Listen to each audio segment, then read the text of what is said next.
ছাত্র নাগরিক এই সরকারের বিরুদ্ধেও কথা বলা শুরু করবে।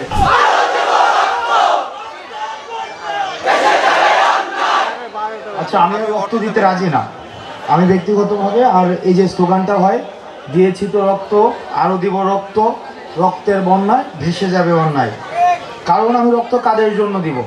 আমি যখন দেখলাম আমরা রক্ত দিচ্ছি আর সচিবালয়ে বসে ওরা ভাগ করছে যে মেথডস অফ পেমেন্ট, যে 5 কোটি নাকি 10 কোটি, বলতেছে যে আমি ভাই নির্লোভ মানুষ, আমার এত লোভ নাই, 5 কোটি চলবে।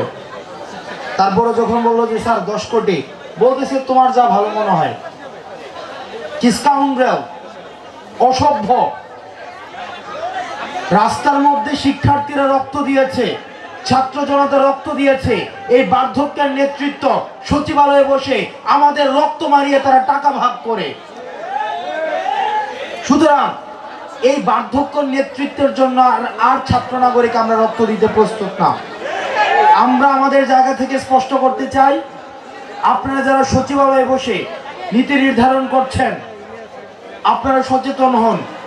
কারণ ছাত্র নাগরিক 5 তারিখ যেভাবে হাসিনাকে তার মসনদ থেকে নামিয়েছে, আপনাদের সচিবালয় ঢাকা বিশ্ববিদ্যালয় থেকে 4 মিনিট ওয়াকিং ডিস্টেন্স। আপনারা সচিবালয়ে বসে 5 কোটি না 10 কোটি ভাগ করবে, আর আমি আমার বাজারে গিয়ে আমি আমার প্রতিদিনের নিত্য প্রয়োজনীয় জিনিসটি কিনে আনতে পারবো না, এই জিনিসটা হবে না। আপনারা বাজারে যাওয়া আছে এখানে মানুষের, বাজারে যান, কারা কারা বাজারে যান? দেখেন, আমি রাজনৈতিক কোনো বক্তব্য দিতে আসছি না, আমাদের একদম বেসিক নিড। আন্দোলন কি সারা বছর আন্দোলন করব? আমরা সারা বছর রাস্তায় থাকবো? দেখেন, আমি আজকে বাজারে গেলাম,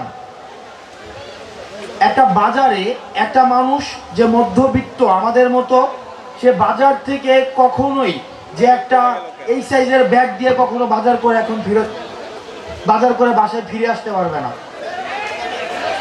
আমরা আজকে এই সরকারের 2.5 মাস হয়েছে, 2 মাস হয়েছে, 2 মাস হয়ে যাওয়ার পরেও কেন বাজারের সিন্ডিকেটগুলো এখনো পর্যন্ত সচল থাকবে?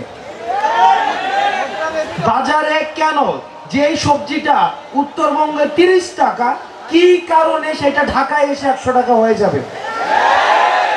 সুতরাং আপনারা সরকারে যারা আছেন, আপনারা বিভিন্ন সরকারি সুবিধা নিয়ে আছেন, আমরা যারা রাস্তায় আন্দোলন করেছি, ছাত্র জনতা রক্ত দিয়েছে, তারা সরকারি সুবিধা পাচ্ছে না, তাদের বাসার বাজার সরকারি টাকায় তাদের ফ্রিজে আসে না। সুতরাং বাজারের সিন্ডিকেটগুলো ভেঙে দিয়ে সাধারণ মানুষের কাছে যেন বাজারগুলো পৌঁছে যায়, আপনারা সেই ব্যবস্থা দ্রুততম সময়ের মধ্যে করুন। না হয় ছাত্র নাগরিক এই সরকারের বিরুদ্ধে কথা বলা শুরু করবে।